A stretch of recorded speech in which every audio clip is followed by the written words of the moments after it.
Bueno, vamos entonces, hermanos, a terminar nuestra clase y ya no nos dio tiempo poder explicar el capítulo 9, que tiene que ver con las tradiciones de Pedro y de Lucas, Pedro y Pablo, o Pablo y Pedro, ¿verdad?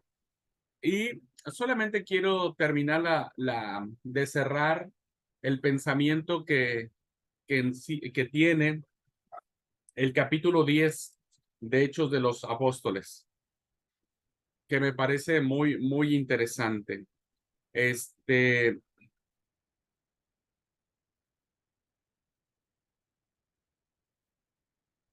vamos a leer, si alguien me ayuda a leer, vamos a leer, alguien que lea del 1 al 10. ¿Quién quiere leer del capítulo 1 al versículo 10? Vamos a leer Hechos 10, capítulo 10 de Hechos. Leo, Muy bien, Dina, ¿tenemos del ahí? versículo 1 al 10. Del 11 al Sí, 20, ¿quién quiere leer del 11 al 20? Leo, Leo. Gaby, muy bien. Gaby, del 11 al 20. Y luego del 21 al 30, Liti. Muy bien, Liti, 21 al 30. Del 31 al 40, no sé si Betty o Karina estén por allí. Del 31 al 40. Sí, Leo. Gracias, Karina. 31 al Leo. 40. Y del 41 al 48. ¿Betty anda por allí? No. Que se manifieste el espíritu de Betty.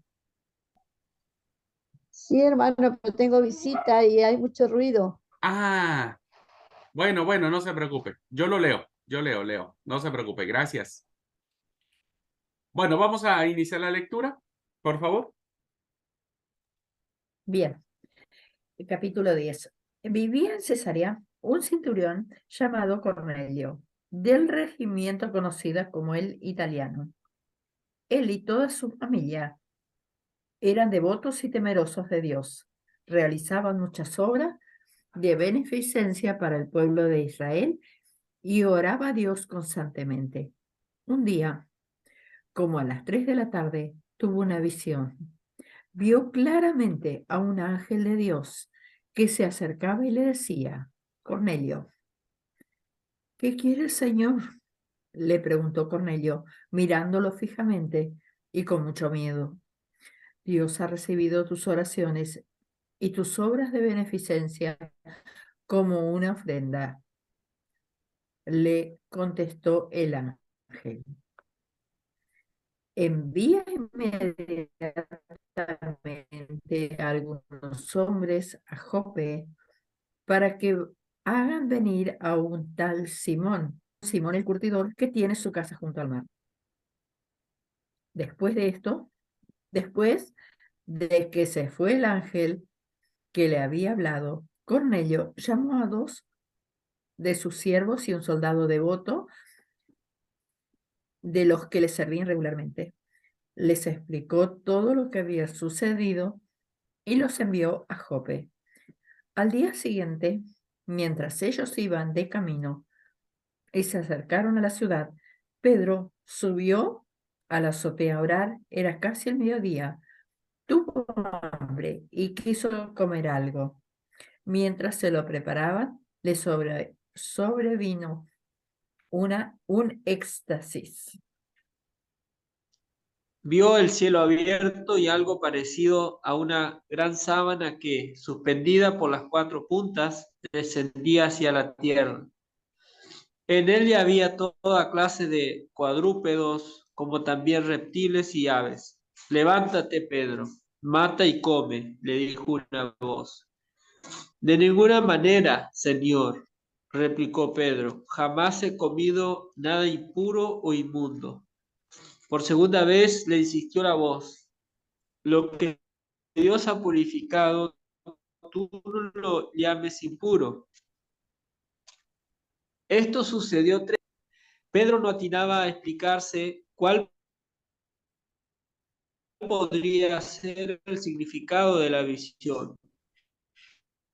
Mientras tanto, los hombres enviados por Cornelio, que estaban preguntando por la casa de Simón, Pedro.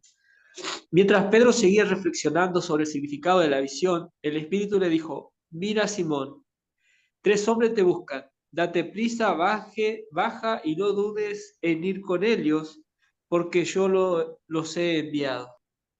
Pedro descendió a donde estaban los hombres y les dijo: yo soy el que buscan. ¿Cuál es la causa por la cual han venido? Y ellos dijeron: a Cornelio, el centurión, un hombre justo y temeroso de Dios, y que es muy estimado por toda la nación de los judíos. Le fue ordenado por un santo ángel que hiciera venir a usted a su casa para oír sus palabras.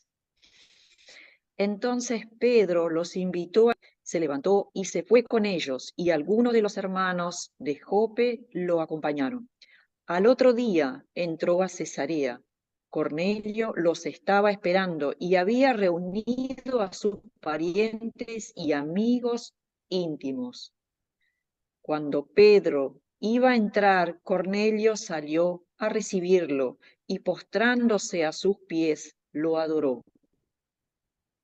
Pero Pedro lo levantó diciendo: ponte de pie, yo también soy hombre. Conversando con él, entró y halló mucha gente reunida.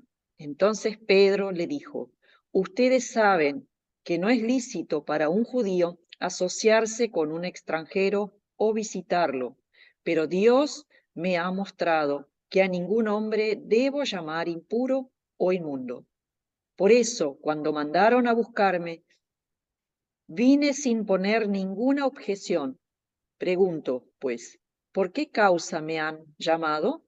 Y Cornelio respondió: hace 4 días, a esta misma hora, estaba yo orando en mi casa, en la hora 9, y un hombre con vestiduras resplandecientes se puso delante de mí. Me dijo Cornelio: Dios ha oído tu oración y se ha acordado de lo que has hecho para ayudar a los necesitados. Envía a la ciudad de Jope a hacer venir a Simón, que también se llama Pedro. Está alojado en casa de otro Simón, un curtidor que vive junto al mar. Así que envié inmediatamente a buscarte, y tú has tenido la bondad de venir. Ahora estamos todos aquí delante de Dios y queremos escuchar todo lo que el Señor te ha mandado decirnos. Pedro entonces comenzó a hablar y dijo: ahora entiendo que de veras Dios no hace diferencia entre una persona y otra, sino que en cualquier nación acepta a los que le reverencian y hacen lo bueno.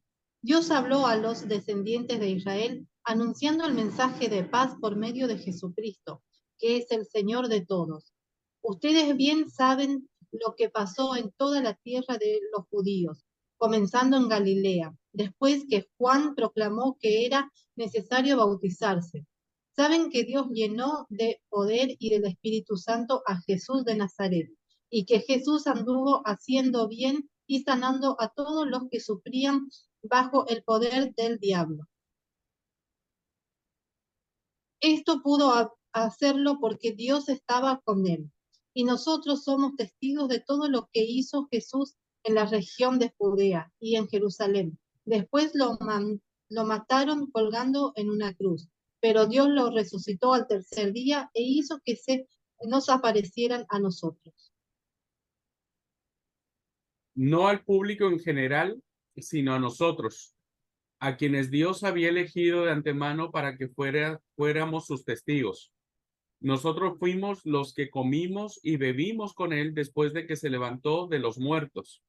Y él nos ordenó que predicáramos en todas partes y diéramos testimonio de que Jesús es a quien Dios designó para ser el juez de todos, de los que están vivos y de los muertos. De él dan testimonio todos los profetas, cuando dicen que a todo el que cree en él se le perdonarán los pecados por medio de su nombre. Mientras Pedro aún estaba diciendo estas cosas, el Espíritu Santo descendió sobre todos los que escuchaban el mensaje. Los creyentes judíos que habían llegado con Pedro quedaron asombrados al ver que el don del Espíritu Santo también era derramado sobre los gentiles, pues los oyeron hablar en otras lenguas y alabar a Dios.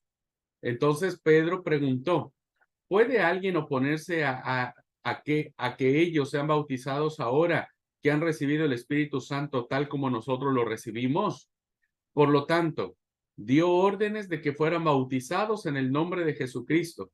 Después, Cornelio le pidió que se quedara varios días con ellos. Muy bien, hermanos, pues no nos da oportunidad de explicar todo lo que aparece en este texto. Y solamente quiero hacer un comentario como para cerrar todo lo que tuvo que ver con esta cursada. Que damos gracias a Dios por esta experiencia de ir viendo el comentario de versículo por versículo. Yo le decía a Bere que me encantaría mucho cuando esté yo más tranquilo y no tenga tantos compromisos. Me gustaría hacer círculos de estudio bíblico, ¿verdad? Aparte del seminario y demás, invitar a quienes que quieran sumar e ir comentando un libro de la Biblia, tomar un libro de la Biblia e ir haciendo este ejercicio, ¿verdad?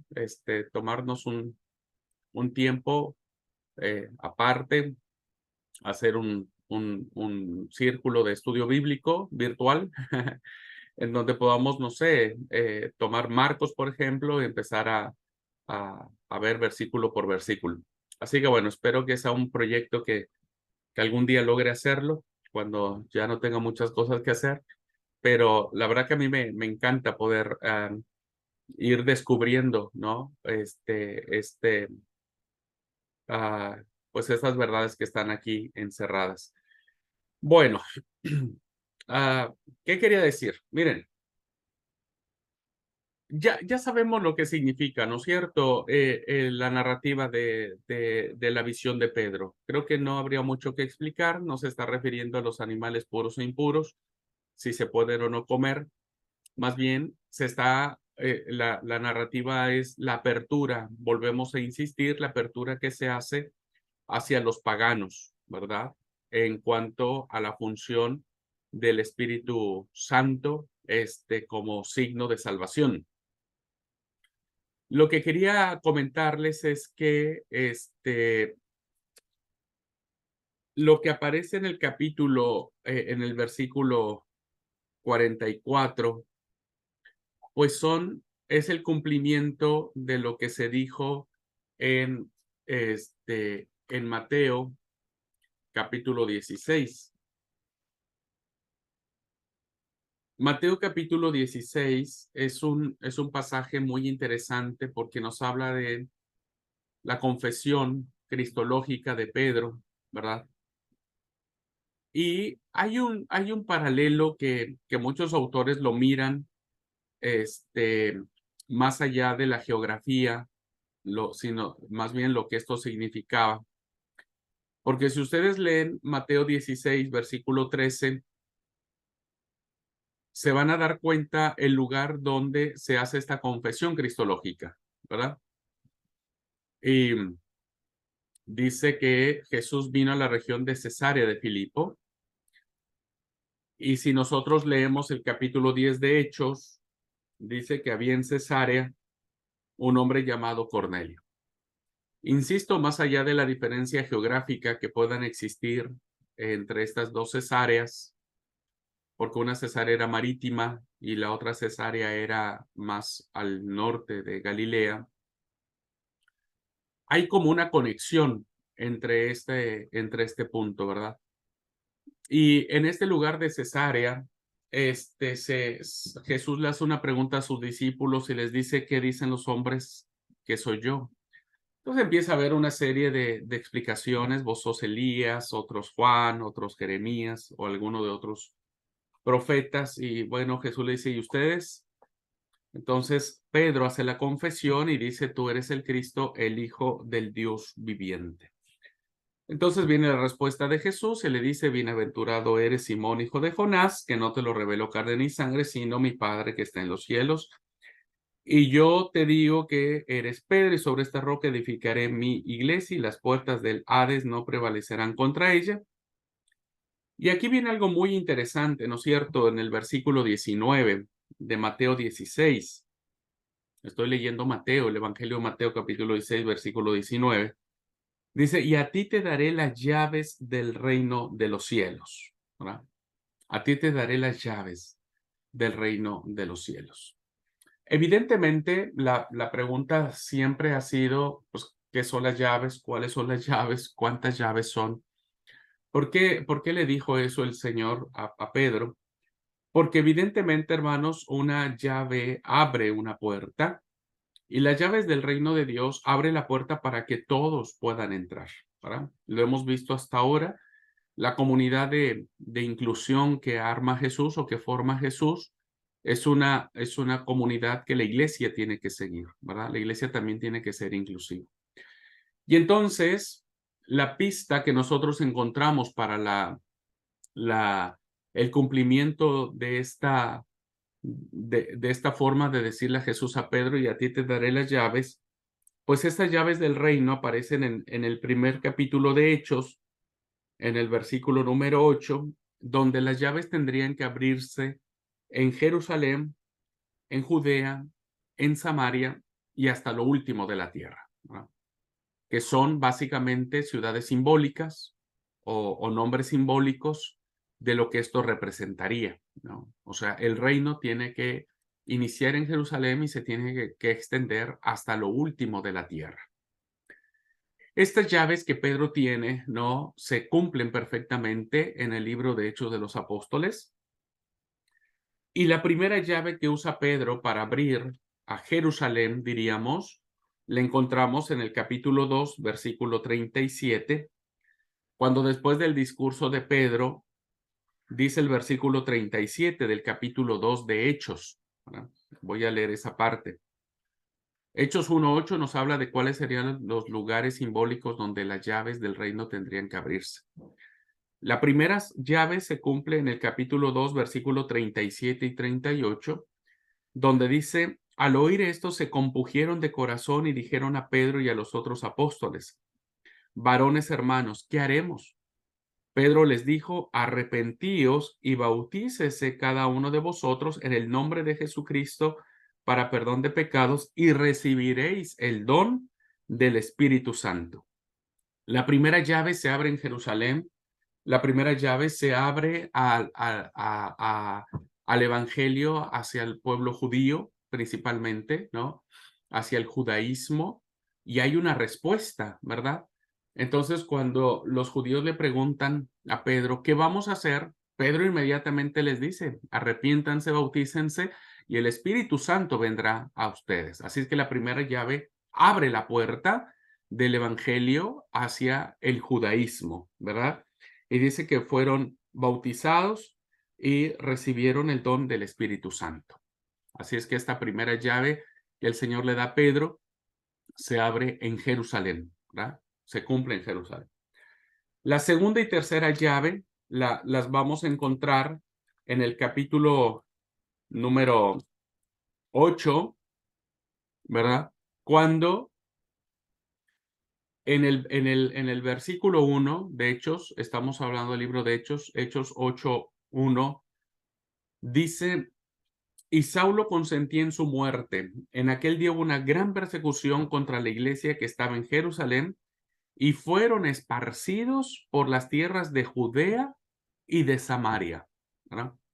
Entonces ya lo vimos en clase, empieza la predicación en toda la región de Palestina o de Judea y principalmente en Samaria. Cuando llega Felipe y predica en estas regiones, principalmente en Samaria, dice el versículo 14 y 15, que esta es la segunda y tercera llave que se abre. Dice, cuando los apóstoles, versículo 14, cuando los apóstoles que estaban en Jerusalén oyeron que en Samaria habían recibido la palabra de Dios, enviaron allá a Pedro y a Juan, los cuales, habiendo venido, oraron por ellos para que recibiesen el don del Espíritu Santo. Entonces, vemos, ¿sí? La tercera llave, ¿de qué capítulo está? Estamos en el capítulo 8, versículos 14 y 15, donde en el versículo 1 nos dice que hubo una gran persecución y los discípulos se extendieron por toda Judea y por toda Samaria. Hechos 1:8 nos dijo que iban a ser testigos en Jerusalén. Ya se abrió la primera llave. Ahora, tendría que abrirse el evangelio hacia Judea y Samaria, ¿verdad? Principalmente los samaritanos, que eran el pueblo odiado por los judíos. Bueno, a ellos también llega el evangelio, ¿no? Y es inclusivo, es un mensaje de inclusión. Y entonces vemos que Pedro va, es al que envían, ¿verdad? Y cuando Pedro llega, abre la llave, orando por los samaritanos, imponiendo las manos en ellos, y recibieron el Espíritu Santo, ¿verdad? Entonces se abre la llenura, la infusión del Espíritu Santo en toda Judea y principalmente en Samaria, como símbolo, insisto, de incluir un pueblo tan odiado como los samaritanos por parte de los judíos. Entonces, la segunda y la tercera llave se hacen presentes en estas regiones, y el evangelio es proclamado con gran alegría. Dice que cuando volvieron Pedro y Juan a Jerusalén, iban testificando de lo que Dios había hecho en las poblaciones de los samaritanos cuando se les anunció el evangelio. Hay una segunda y tercera llave que se abre en función de estas regiones, o simbólicamente hablando de estos pueblos o de estas personas. La cuarta llave, ¿verdad? La encontramos básicamente en el capítulo 10, que es el capítulo de Cornelio, donde sabemos que Cornelio representa al gentilismo. Cornelio es un centurión romano. Cornelio, si bien es cierto, simpatiza con el judaísmo, ¿verdad? Porque es temeroso de Dios, dice el texto. Cornelio simboliza al gentilismo, simboliza básicamente lo que dijo Hechos 1:8, lo último de la tierra, porque Roma en ese tiempo era lo último de la tierra. Y Cornelio era un centurión romano o pertenecía a una corte de soldados romanos. Y esta figura de Cornelio, ¿no es cierto? A diferencia del etíope, el etíope es un hombre solitario, no tiene familia, no tiene hijos, si bien es cierto, es el primer extranjero que recibe la salvación. Cornelio es toda la familia, y no solo su familia, son todos sus sirvientes y toda la gente que vino a su casa cuando Pedro llegó con ellos. Ahora, el rechazo que existe inicialmente por parte de Pedro para ir a la casa de Cornelio implicaría la terrible abominación que tenían los judíos contra los gentiles. Era prácticamente impensable que un judío piadoso pudiese entrar en casa de un pagano, ¿verdad? Era deshonesto, desleal, era un pecado terrible. Bueno, viene la visión, Jesús le enseña a Pedro que él no llama impuro a lo que él ha hecho limpio, porque evidentemente el Espíritu Santo vendría también sobre el gentilismo. Si ustedes se dan cuenta, hermanos, cuando llega Pedro, ¿verdad?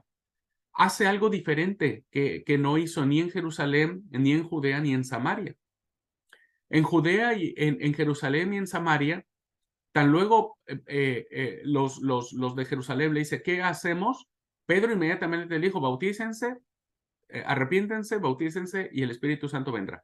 Cuando llega a Samaria, inmediatamente ora por ellos y les impone las manos. Pero aquí en el relato que tiene Pedro con Cornelio, Pedro le da vueltas al asunto. Fíjense ustedes, ¿verdad? Que a partir del versículo 34, Pedro empieza a hacer todo un discurso, empieza a hablar, a justificar el tema de la fe de Jesús, ¿no es cierto? O sea, como que Pedro se resiste a creer que también el Espíritu Santo se derramará en estos despreciables, ¿no? En esto que no era, pues no eran dignos de la salvación. Y algo muy interesante lo encontramos en el versículo 44, cuando la cuarta llave entra en acción, y no es por Pedro, es por el Espíritu Santo. Vean ustedes cómo dice el versículo 44. Mientras aún hablaba Pedro estas palabras, el Espíritu Santo cayó, ¿no? Es como Dios hubiera dicho, bueno, Pedro, ya me fastidiaste, ya te tardaste un montón, ¿no? Ya tendrías que haberle dicho a esta gente lo mismo que le dijiste a los de Jerusalén, a los de Samaria, y le estás dando tantas vueltas, así es que dijo, pues, ¿sabes qué? Hacete a un lado porque yo tengo que actuar. Entonces dice, mientras Pedro hablaba, Pedro no sé cuánto más tenía pensado decirles y explicarles y a lo mejor hasta condicionarlos, no sé, no sé cuánto tiempo más iba a tardar, pero vemos que cuando el Espíritu Santo hace a un lado a Pedro, ese indicio es que la salvación era tan urgente para Cornelio y para su familia. Por eso la cuarta llave se abre, ¿no es cierto?, hacia lo último de la tierra. El Espíritu Santo cae sobre los que estaban escuchando el discurso. Los fieles de la circuncisión que habían venido con Pedro se quedaron atónitos de que también sobre los gentiles se derramase el don del Espíritu Santo, y los oían hablar en lenguas extrañas y que magnificaban a Dios. Aquí vemos claramente, queridos alumnos, cómo el Espíritu Santo, ¿verdad?, entra en acción para salvar a los gentiles, a lo último de la tierra. Y la buena noticia, queridos alumnos, es que nosotros somos parte de Hechos 10, ¿verdad? Nosotros, ustedes y yo, somos de la historia de Cornelio. Nosotros pertenecemos a la familia de Cornelio, porque nosotros, siendo gentiles, también el Espíritu Santo cayó sobre nosotros, ¿no es cierto? Y la llave se abre, la salvación es universal. Ahora todos tienen cabida en esta nueva comunidad que Jesús inauguró, ¿verdad? En donde todos tenemos la esperanza de ser salvos y de tener una vida más plena, una vida más en paz, una vida más llena del Espíritu Santo, más llena de la efusión del Espíritu Santo, más llena de manifestaciones del Espíritu Santo, ¿no? Porque, porque aquí vemos manifestación del Espíritu Santo. Evidentemente no lo consideramos como la teología pentecostal, es decir, no es que necesitamos tener vómito santo, risa santa, hablar en lenguas,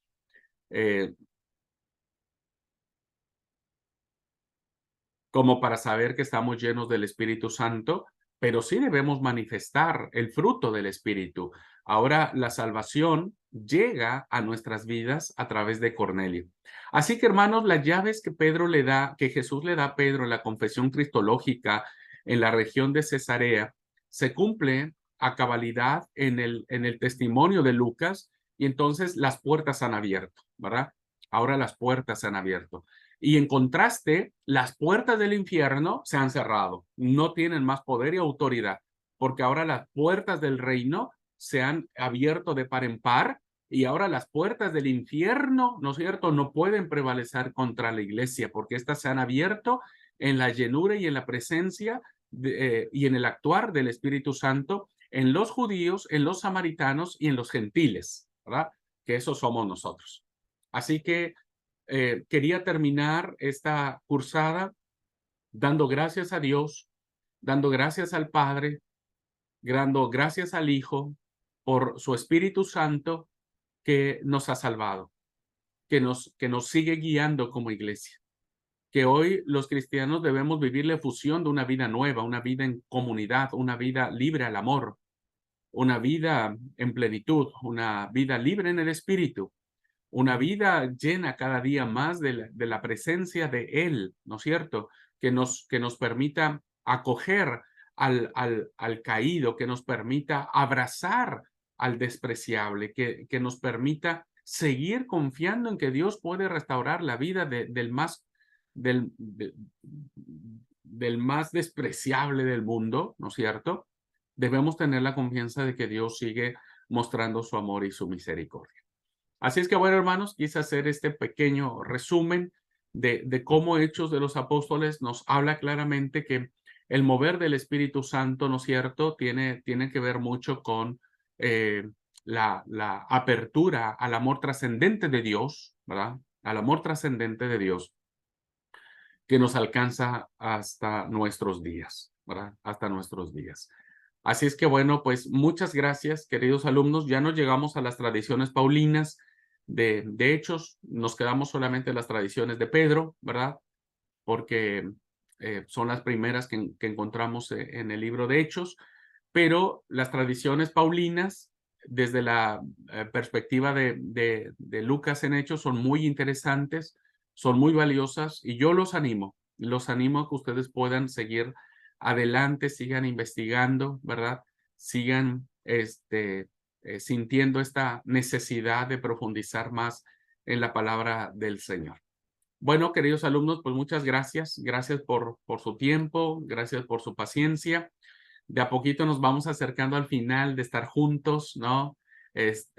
Durante casi 3 años hemos compartido un montón de cosas y bueno, ya estamos a 4 materias de despedirnos, de despedirnos, pero la verdad les agradezco mucho su paciencia, su hambre por la palabra, y espero que, bueno, todos sigamos siendo edificados, ¿verdad? Sigamos siendo edificados.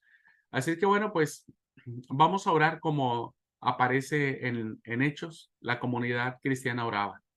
Oraba. Tenemos que orar, tenemos que pedir a Dios que nos permita vivir en esta libertad del espíritu, no atados a nuestras religiosidades, a nuestros legalismos, a nuestro costumbrismo. Debemos pedir a Dios que nos haga libres para integrar esa comunidad que Él vino a abrir, ¿no? Una comunidad de iguales, una comunidad de perdón y, como dije, abiertos al amor. El amor es fundamental, el amor lo es todo, el amor lo llena todo, el amor es Dios mismo, el amor nos complementa, el amor nos une, el amor le da sentido a nuestras vidas, el amor le permite que nuestra esencia trascienda, que los nuestros sean impactados. De esta vida de amor de la que inauguró Jesús, ¿no es cierto? Es una vida que está impulsada por el Espíritu Santo, ¿verdad? Que está impulsada por el Espíritu Santo.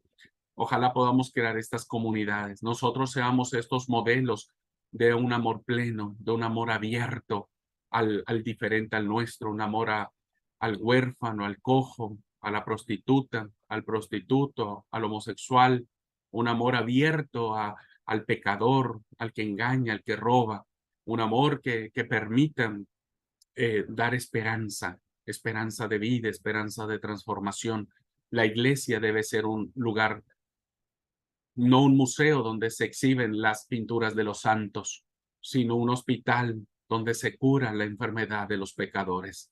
Un hospital donde podemos ver la más profunda desgracia del ser humano en el pecado, nosotros mismos, producto de ello.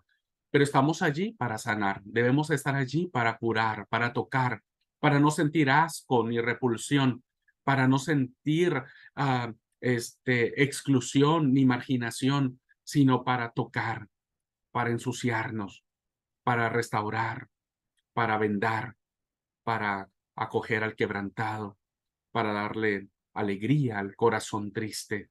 Ojalá, queridos alumnos, que esta experiencia que encontramos en Hechos de los Apóstoles, movidos en el impulso del Espíritu Santo, nos mueva a crear comunidades, iglesias movidas por el Espíritu, teniendo como centro al Cristo resucitado, al Cristo poderoso, al Cristo victorioso, al Cristo que reina por los siglos de los siglos, al Cristo que pronto vendrá, al Cristo que la muerte no lo pudo detener. Ojalá podamos hacer esa experiencia en nuestros corazones y en nuestras iglesias, y cada vez que dirijamos un culto, enfaticemos al Cristo resucitado. Cada vez que prediquemos, hablemos del Cristo victorioso. Cada vez que demos alguna charla, hablemos con alguien, digámosle el Cristo que tiene poder, que vive, que está real en su Espíritu Santo, tiene los brazos abiertos en mi persona para abrazarte con amor y con ternura. Pues que Dios los bendiga mucho y vamos a orar. Amado y buen Padre Celestial, En el poderosísimo nombre de tu siervo Jesús, te damos gracias, Señor, por esta maravillosa experiencia de fe que nos has permitido ir descubriendo, sintiéndonos sobrecogidos con la experiencia del Espíritu Santo tan presente, Padre, al inicio de todo esto que hoy nos alcanza a nosotros. Padre, queremos estar abiertos, queremos permitir que nuestro corazón siga lleno de Espíritu Santo. Queremos, Padre, pedirte que seamos hombres y mujeres, que podamos integrar esta comunidad que tu Hijo Jesucristo trazó, que la iglesia sea un símbolo, Señor, de transformación plena, de esperanza viva, que seamos cada uno de nosotros, Señor, movidos en tu amor que lo trasciende todo, un amor tan completo, tan real, tan total, tan transformador, tan empático. Padre bueno, ayúdanos a seguir entendiendo que la dinámica de tu iglesia en este tiempo debe ser movida e impulsada por tu Espíritu Santo, y que cada día nosotros, Señor, podamos ser cautivados por tu amor y podamos, insisto, abrir nuestros brazos a aquel que es diferente a nosotros, aquel Señor que no piensa igual que nosotros. Líbranos de cualquier prejuicio. Líbranos, Señor, de decir como Pedro, ninguna cosa inmunda he comido. Ayúdanos siempre a escuchar esa voz que diga, no llames inmundo a lo que yo he hecho puro. Señor, ayúdanos a entender y a mirar con tus ojos y a sentir con tu corazón. Gracias por este hermoso libro maravilloso. No lo pudimos concluir, papá, pero te pedimos que nos motives para seguir aprendiendo de él y descubriendo las cosas lindas que hiciste hace miles de años, Señor, y que hoy también las sigues haciendo con la iglesia. Te ruego por cada uno de mis alumnos, cuida de ellos, Señor, llénalos del poder de tu Espíritu Santo, abre sus labios, predispón su espíritu, renueva sus fuerzas, dales esperanza, dales alegría en su corazón, la alegría de la salvación, el gozo perpetuo de ser llamados tus hijos. Bendice a cada uno de mis alumnos, de mis alumnas. Te ruego que los abraces con ternura. Perdona nuestros pecados. Danos palabra, danos tu Espíritu Santo, danos amor suficiente para hacer tu obra en la tierra. Te lo pedimos dándote gracias en el nombre de Jesús. Amén y amén. Pues muchas gracias. Gracias, Liti, Karina, Gaby, Dina, Silvia, Betty. Gracias por todos los que están viendo la clase grabada. También gracias a todos ustedes por el aguante. Que Dios los bendiga. Gracias por esta cursada. Que les sea leve su otra materia. Y que todo sea para Gracias bien. a usted. No una profesora. Sí. Traten de coimear un poco a su profesora. Es que va a estar difícil para convencerla porque ella no conoce mucho de Argentina, como usted. Sí. Pero bueno, ya cuando ella da clase el siguiente año ya le va a captar. Bueno, hermanos, hermanas, Dios los bendiga. Gracias a todos, cuídense. Les voy a mandar un audio después Gracias. para puntualizar el tema de cómo acreditaremos la materia, ¿verdad? Pero eso lo hago despuesito, ¿ok? Bueno, gente linda, Gracias por todo, Dios les pastor. bendiga. Hermosa Cuídense, clase. gracias.